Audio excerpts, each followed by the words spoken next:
ৰহা চাপৰ মুখত নতুন ৰুচিৰ ঠিকনা জিষ্ণুছ অপেনৰ শুভাৰম্ভ। ৰহা চাপৰ মুখৰ মাজমজিয়াত আজি এক নতুন স্বাদ আৰু আতিথ্যৰ সংযোজন ঘটিল। জিষ্ণুছ অপেন নামৰ এখন নতুন হোটেল আৰু ৰেষ্টুৰেণ্টৰ শুভাৰম্ভৰ জৰিয়তে অঞ্চলবাসীয়ে লাভ কৰিলে এক সুবিধাজনক আৰু আৰামদায়ক খাদ্য গ্ৰহণৰ স্থান। উদ্বোধনী অনুষ্ঠানত স্থানীয় গণ্যমান্য ব্যক্তি আৰু ৰাইজৰ উপস্থিতিত উষ্মা পৰিৱেশ সৃষ্টি হয়। উদ্যোক্তাসকলে জনায় যে এই ৰেষ্টুৰেণ্টখনত পৰিয়ালৰ লগত বহি পৰিষ্কাৰ পৰিচ্ছন্ন বজাই তৃপ্তিৰে এসাঁজ খাব পৰা পৰিৱেশ প্ৰদান কৰা হৈছে। জিষ্ণুছ অপেনত থলুৱা অসমীয়া খাদ্যৰ লগতে বিভিন্ন ধৰণৰ সুস্বাদু ভাৰতীয় আৰু আধুনিক আহাৰৰো ব্যৱস্থা থাকিব। গ্ৰাহকৰ সন্তুষ্টিক সৰ্বাধিক গুৰুত্ব দি উন্নত সেৱা আৰু মানসম্পন্ন খাদ্য আগবঢ়োৱাৰ প্ৰতিশ্ৰুতি দিয়ে প্ৰতিষ্ঠানটোৰ কৰ্তৃপক্ষই। চাপৰ মুখ তথা ৰহা অঞ্চলৰ খাদ্যপ্ৰেমী ৰাইজৰ বাবে জিষ্ণুছ অপেন হ'ব নতুন আকৰ্ষণৰ কেন্দ্ৰ বুলি আশা প্ৰকাশ কৰা হৈছে। চাপৰ মুখৰ পৰা ৰিপৰ্ট JNK নিউজ। হয়, কওকচোন।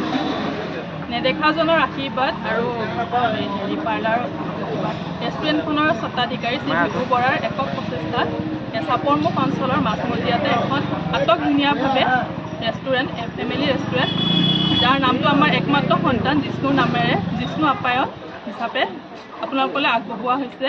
ইয়াত ইণ্ডিয়ান চাইনিজৰ লগতে অসমীয়া থলুৱা ভেজ থালি নন ভেজ থালি সকলোখিনি উপলব্ধ হ'ব আৰু আমি ইয়াত হাইজিন মেইনটেইন আৰু কোৱালিটি মেইনটেইনৰ ওপৰত বিশেষকৈ গুৰুত্ব দিছোঁ।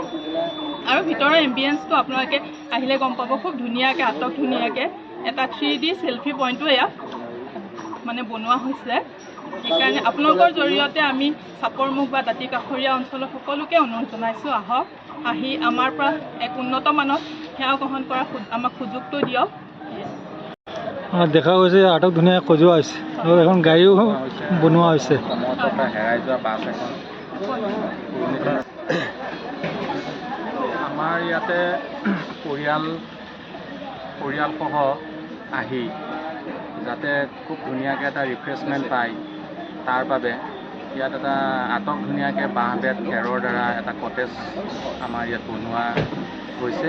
আৰু লগতে আৰু এটা একক প্ৰচেষ্টাৰে আমাৰ বৰ্তমান সামাজিক জীৱনৰ পৰা হেৰাই যোৱা যিটো আমাৰ অতীতৰ বাছসমূহ আছিলে, এনেকুৱা কাঠেদি এখন বাছ বনোৱা হৈছে, যিখন বাছৰ ভিতৰত বহি সপৰিয়ালে খুব সুন্দৰভাৱে সুস্বাদু ব্যঞ্জনেৰে তেওঁলোকে বিচৰা ধৰণে আহাৰ পাব। ইয়াতে আহাৰ গ্ৰহণ কৰিব পাৰিব।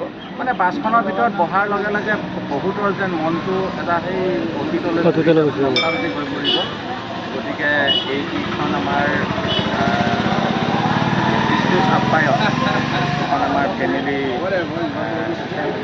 হোটেল এণ্ড ৰেষ্টুৰেণ্ট, সেইখনলৈ আমি সকলোৰে আশীৰ্বাদ বিচাৰিছোঁ, সকলোৰে আগমন হওক আৰু খুব একদম চিপ ৰেটত খাদ্য সামগ্ৰীসমূহ পাব, হোম ডেলিভাৰীও হ'ব। আৰু বিশেষকৈ আৰু এটা কথা হৈছে কি, আমাৰ সাধাৰণতে কণ ল'ৰা ছোৱালীখিনিয়ে তেওঁলোকৰ পিতৃ মাতৃৰ সৈতে ফুৰিবলৈ এটুকুৰা জেগা বিচাৰে, আছুতীয়াকৈ খুব সুন্দৰকৈ বহিবলৈ জেগা বিচাৰে। এই যিটো আমাৰ বাঁহ বেতৰ দ্বাৰা তৈয়াৰী কটেজ, সেই কটেজটোত এটা সুন্দৰ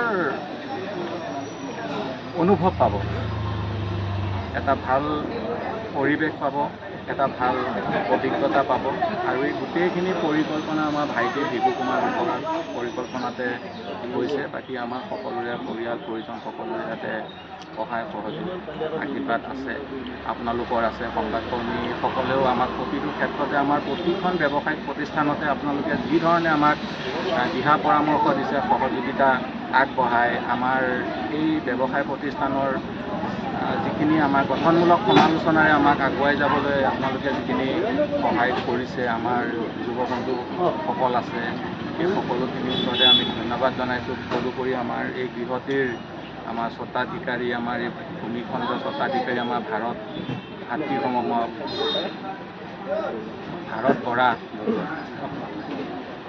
ভাৰত বৰুৱা, তেওঁ আমাক যিখিনি এই প্ৰতিষ্ঠানটো গঢ় লৈ উঠাৰ ক্ষেত্ৰত যিখিনি সহায় সহযোগিতা আগবঢ়াইছে, আমি বিশেষ ধন্যবাদ জনাইছোঁ। তেওঁলোকৰ পৰিয়ালবৰ্গলৈ আমি ধন্যবাদ জনাইছোঁ যে সদৌ ৰাইজৰ আশীৰ্বাদেই সকলো। গতিকে ৰাইজৰ আশীৰ্বাদ পালে নিশ্চয় এই প্ৰতিষ্ঠানখনে আমাৰ যেনেকৈ আজি আমাৰ ইয়াতে ৰিচিপশ্যনিষ্টৰ ক্ষেত্ৰত আমাৰ শিক্ষিত যুৱতী আছে, কুকৰ ক্ষেত্ৰত আমি অভিজ্ঞ সম্পন্ন কুকমেন ৰাখিছোঁ।